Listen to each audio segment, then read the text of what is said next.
बिस्मिल्लाहिर्रहमानिर्रहीम अस्सलाम वालेकुम नाज़रीन, जो के खबर में खुश आमदीद। अपोजिशन की तरफ से कुछ खबरें आई थी, अपोजिशन ने कुछ धमकियां दी थी। बिलावल भुट्टो जरदारी साहब ने एक धमकी दी कि हम देखेंगे किस तरह से ओआईसी का इजलास करवाया जाता है। इसी तरह बिलावल भुट्टो जरदारी के साथ शहबाज शरीफ साहब खड़े थे, उन्होंने भी दबे लफाज में कुछ ऐसी ही बातें की। उन्होंने भी कहा कि हम ओआईसी के इजलास के अंदर देखेंगे क्या क्या होता है और हम धरना देंगे, एहतजाज करेंगे पार्लियामेंट के अंदर अगर हमारे मुतालबात ना मानेंगे।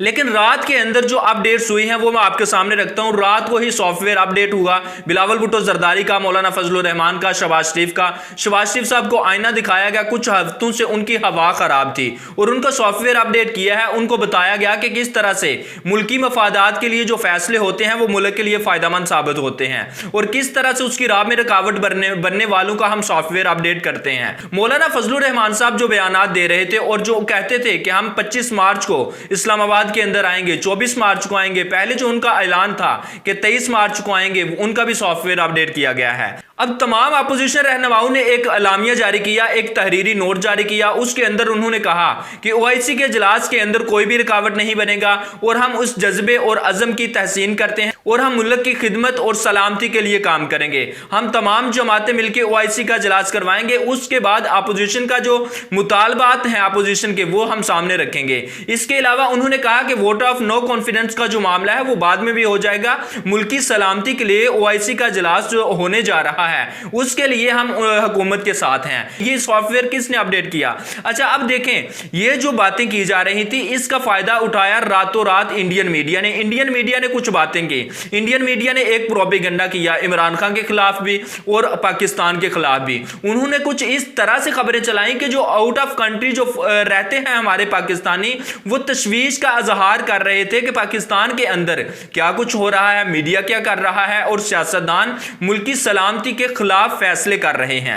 एएनआई न्यूज की खबर है, Pakistani opposition threatens is sit in disrupt OIC summit if no confidence resolution not tabled.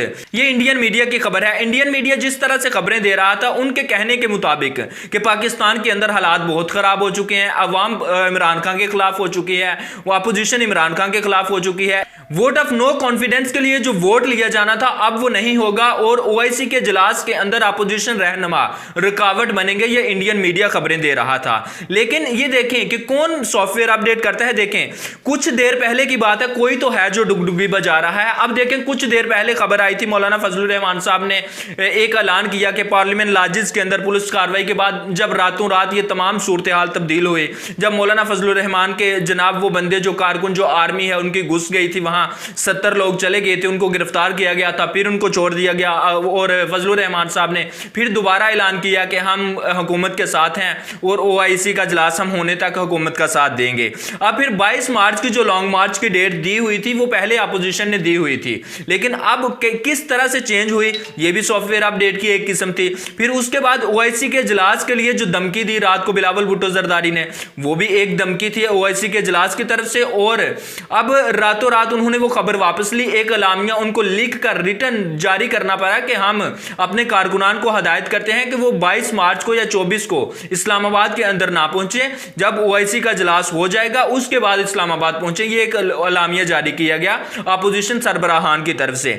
उसके बाद जो परवेज इलाही साहब ने एक इंटरव्यू दिया था महर बुखारी साहब को, उसके अंदर उन्होंने कहा था कि हम तशवीश का इजहार करते हैं, हमारे इख्तलाफात हैं वजीर आजम इमरान खान के साथ, और फिर उनका भी सॉफ्टवेयर अपडेट हुआ था। ये जो तमाम सॉफ्टवेयर अपडेट होते हैं मुल्की सलामती के लिए होते हैं। वो जो कहते हैं हम न्यूट्रल हैं, हम न्यूट्रल रहेंगे, हमें सियासत में ना घसीटा जाए, शायद वही अपडेट करते हैं सॉफ्टवेयर। जिस तरह अपोजिशन कहती है कि आजकल एस्टेब्लिशमेंट न्यूट्रल हो चुकी है और इमरान खान साहब ने कहा न्यूट्रल तो जानवर होते हैं। अब इन तमाम चीजों को जब हम देखते हैं, अहाता करते हैं, तो इन तमाम चीजों के अंदर एक ही चीज नजर आती है कि जब जब कोई भी मुल्क की सलामती के खिलाफ फैसला करेगा, मुल्की मफादात के मुखालिफ जाएगा, उस वक्त जो न्यूट्रल होते हैं वो न्यूट्रल नहीं रहते, वो मैदान में आते हैं। और फिर इसके अलावा इमरान खान साहब ने एक ट्वीट की, उन्होंने कहा कि जमीरों की ऐसी शर्मनाक नीलामी की शदीद मुजम्मत करते हैं। जो बिलावल भुट्टो जरदारी का बयान था, इस हवाले से इमरान खान साहब बात कर रहे थे। लेकिन मजे की बात यह है कि जितने भी बातें हुई, जितने भी ट्वीट्स किए गए, जितने भी धमकियां दी गई, थ्रेट किया गया अपोजिशन की तरफ से हुकूमत को, इमरान खान साहब थ्रेट नहीं हुए। वो उन्होंने कोई भी ऐसा बयान नहीं दिया जो मुल्की पॉलिसी के खिलाफ हो और उन्होंने कोई ऐसी बात नहीं की। वो समझाते रहे इस अपोजिशन को भी, इस कौम को भी, पाकिस्तान को भी, इदारों को भी। आप हमारा साथ दें और हम मुल्क की सलामती के लिए काम करेंगे। अब देखते हैं कि अपोजिशन की तरफ से क्या डेवलपमेंट्स आती हैं। आने वाले वक्त में जो भी खबरें होंगी मैं आप तक पहुंचाऊंगा। आप हमारे इस चैनल को सब्सक्राइब कर दें, घंटी का बटन प्रेस कर दें। अल्लाह हाफ़िज़। नासर।